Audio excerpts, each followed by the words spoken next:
स्वागत है आप सभी का हमारे YouTube channel BL live classes में।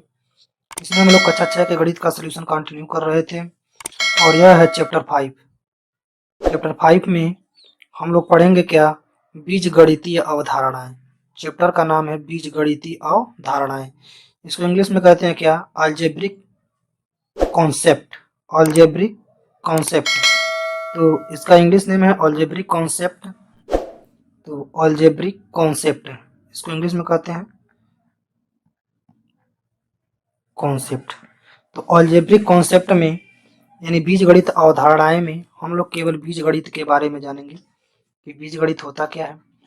अब तक तो हम लोग केवल अंकों को जोड़ना जाने हैं, अब हम लोग केवल चर अचर के बारे में जानेंगे कि इनको कैसे ऐड करेंगे, कैसे गुणा करेंगे, कैसे डिवाइड करेंगे। ठीक है, तो यहाँ पे क्या क्या चीज़ें इसमें पढ़ेंगे उसको हम लोग देख लेते हैं बीजगणित अवधारणाएं में। तो पहला जो टॉपिक है वह कह रहा है कि संख्याओं को दर्शाने के लिए अक्षरों की आवश्यकता एवं प्रयोग। यानी किसी भी संख्या को दर्शाने के लिए हम उसमें क्या करते हैं, अक्षर का प्रयोग करते हैं और उसमें अक्षरों की आवश्यकता भी पड़ती है। और दूसरे में कह रहा है कि संख्याओं और अक्षरों की मूल संक्रियाएं, मतलब उसमें संक्रियाएं, संक्रियाओं का अर्थ उसमें हम उसको जोड़ेंगे, प्लस करेंगे यानी कि माइनस करेंगे, सब्ट्रैक्शन, गुणा करेंगे, मल्टीप्लाई, डिवाइड करेंगे यानी कि भाग, तो इन सभी चीज़ों को किया जाएगा। ठीक है, प्लस माइनस गुणा, ठीक ना, डिवाइड, तो इन सभी चीज़ों को किया जाएगा। यह सब संक्रियाएं हैं। उसके बाद कह रहा है कि इसे अक्षर संख्या यानी कि अक्षर संख्या कहते हैं, अक्षर संख्याओं की घात। तो अक्षर संख्या की घात हम लोग देखेंगे। उसके बाद है चर और अक्षर संख्याएं। तो चर और अक्षर संख्याएं भी हम लोग देखेंगे कि चर संख्या क्या होता है और अक्षर संख्या क्या होता है। अगर यहाँ पे बताएं तो चर संख्या और अचर संख्या, अचर संख्या मतलब जो कभी भी न बदले। ठीक है, तो वह अचर है। जैसे कि नंबरिक जितना भी नंबर है 5, 4, 3, 2, 1, ये सब क्या है, ये सब जो है कि अचर है। और चर कितने कहलाते हैं, एक्स, वाई, जेड है। इनको हम क्या कहते हैं, अचर कहते हैं। जिनको माना जाता है वह सब क्या कहलाते हैं, चर कहलाते हैं। यानी हम ये भी कह सकते हैं कि जिनका मान पारिस्थितिक रूप से यानी परिस्थिति के अनुसार जिनका मान बदले उसे हम क्या कहेंगे, चर कहेंगे। तो इनका मान क्या हो रहा है, बदल जाएगा, तो इसलिए क्या कहलाएंगे, चर कहलाएंगे। और इनका मान जो है कि नहीं बदलेगा, इसलिए क्या कहलाएंगे, इसलिए यह जो है कि अचर कहलाएंगे। ठीक है, इन्हें अचर कहेंगे क्योंकि इनका मान जो है कि नहीं बदलेगा। अब दो, तो दो का अर्थ दो ही है, तीन, तीन का अर्थ तीन ही है। ठीक, लेकिन इसमें यक्स, अब यक्स का कितना वैल्यू है वह पता नहीं है। ठीक है, तो इसका मान जो है कि बदल सकता है, तो इसलिए जो है कि यह चर कहलाएंगे। चलिए अब हम लोग देखेंगे अभ्यास को। तो इसमें अभ्यास है 5A। तो 5A अभ्यास है इसमें। अब 5A अभ्यास को हम लोग सॉल्व करेंगे। तो पहला कह रहा है कि शिक्षक प्रत्येक शिक्षार्थी को 3 पेंसिल देता है। यदि कक्षा में शिक्षार्थियों की कुल संख्या x हो तो बताइए कि शिक्षक शिक्षार्थियों को कुल कितने पेंसिल देते हैं। यानी यहाँ पे बच्चों की संख्या जो है कि x माना गया है, कितने बच्चे हैं कुल वह पता नहीं है। तो हम हल लिखेंगे, पहला का हल है। ठीक है, यह जो हल है वह है 1 का, क्वेश्चन नंबर 1 का जो है कि यह हल है। ठीक है, क्वेश्चन नंबर 1। तो अगर हम देखें तो अब कक्षा में एक विद्यार्थी को यानी कि प्रत्येक विद्यार्थी को, एक विद्यार्थी को 3 पेंसिल, एक विद्यार्थी को 3 पेंसिल, और कुल विद्यार्थी कितने हैं, यक्स, कुल विद्यार्थी कितने हैं, यक्स। तो हम 3 से यक्स में क्या करेंगे, गुणा करेंगे। जब गुणा करेंगे 3 से यक्स में तो यह कितना हो जाएगा, 3 यक्स। इसको हम लिखेंगे क्या, 3 यक्स पेंसिल, 3 यक्स पेंसिल।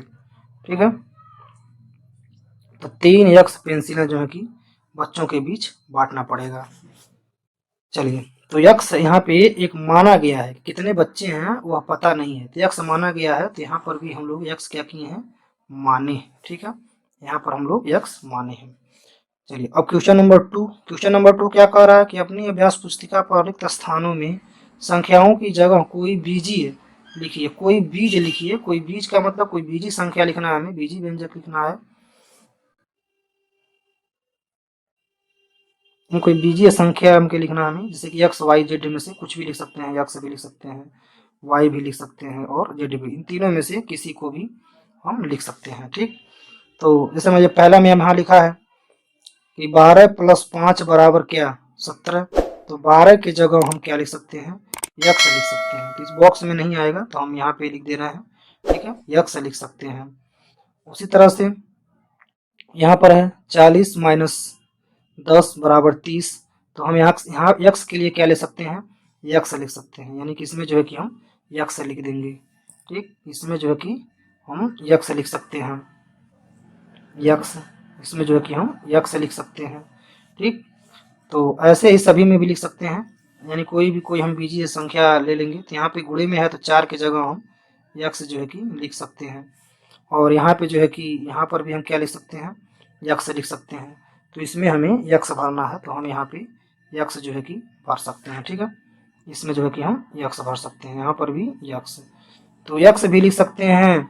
आपकी अगर इच्छा कर रहा है तो आप वाई भी लिख सकते हैं, और यहाँ पे आप जेड भी लिख सकते हैं। मतलब इस बॉक्स के अंदर आप किसी भी एक्स वाई जेड में से कोई भी बीजीय संख्या जो है कि मान करके लिख सकते हैं। ठीक है, तो यदि हम इसका अगर उत्तर लिखें तो हम क्या लिख पाएंगे, अगर हल लिखें हम तो इसके हल में हम लिख पाएंगे, अगर दूसरा का हल है, दूसरा का हल, तो पहला में लिखें हम तो क्या लिखेंगे, x + 5 बराबर 17।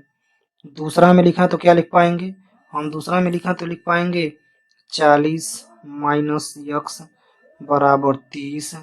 ठीक, और तीसरा में अगर लिखा हम तो तीसरा में क्या लिख पाएंगे हम, यहाँ पे पहले में तो 4 लिखा है तो उसकी जगह पे हम मान सकते हैं x × 6 बराबर 24, और ऐसे है चौथा, तो चौथा में हम लिख सकते हैं 35 + x बराबर 7। ठीक, तो इस तरह से हम इन संख्याओं को लिख सकते हैं यक्स मान करके। ठीक, यह हो गया प्रश्न नंबर 2 का आंसर। आगे बढ़ते हैं,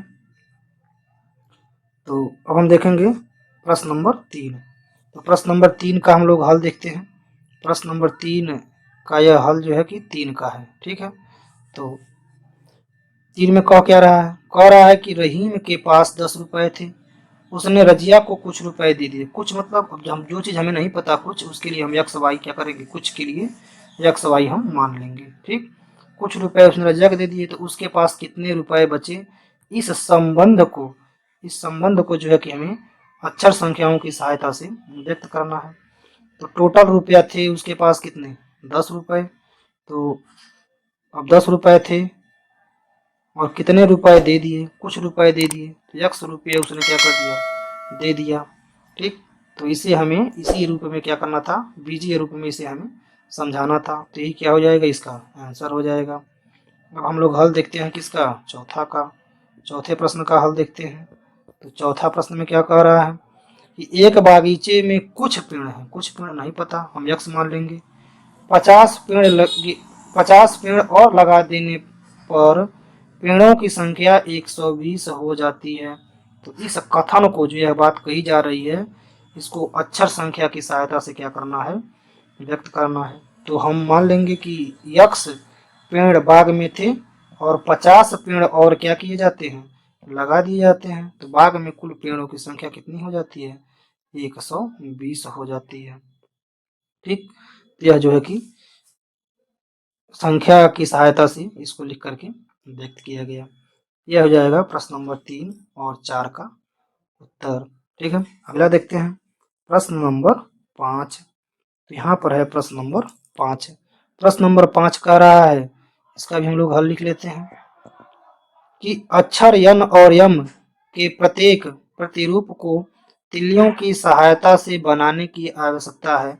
तो तिल्लियों की संख्या के लिए नियम ज्ञात कीजिए, मतलब कौन सा नियम इसमें हम ज्ञात करेंगे, और नियम के लिए एक चर का प्रयोग कीजिए। एक चर, एक्स वाई जेड को हम क्या कहते हैं, चर कहते हैं। जो भी नंबर है उन नंबरों को हम क्या कहते हैं, अचर कहते हैं। ठीक है, तो अक्षर कौन सा है, अक्षर है, एक अक्षर है यन, और एक अक्षर कौन सा है, एक अक्षर है यम। ठीक, यह अक्षर है यन और यम। अब इसको हमें क्या करना है, तिल्ली की सहायता से बनाना है।